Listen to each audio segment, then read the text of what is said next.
тұрақты жұмыс керек. Жұмыс керек. Жұмыс керек. Аутсорсинг деген біздің арамызда жоқ.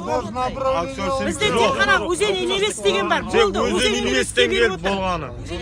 Мына аутсорсинг мұнайдың арасына деген біздің мына халықтың арасынан адамды жіберіп отырған жоқ. Тұрақты 150 мыңнан төмен болмасын, 150 мың теңгенің жұмысы болса екен, осы семья асырайтындай, бала шаға бәріне де сол.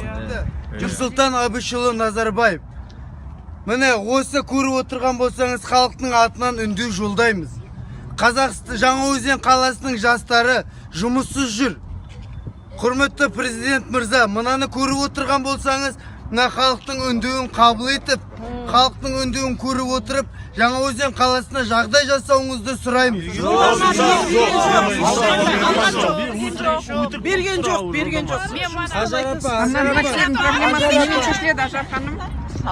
Немен шешілетін болды мыналар? Енді біз қазір өзен емес мекемесін сортировка жасап жатырмыз. Мана деген осы Ажархан Кейіске бұрғылауға, Тыңдаңызшы, қазір біз солардың жіберген адамдарын, біздің акиматтан кеткен адамдарды сортировка қылып шығарып жатырмыз. Бүгінгі таңда 291 адам жұмысқа кетті, 24 адам отказ берді.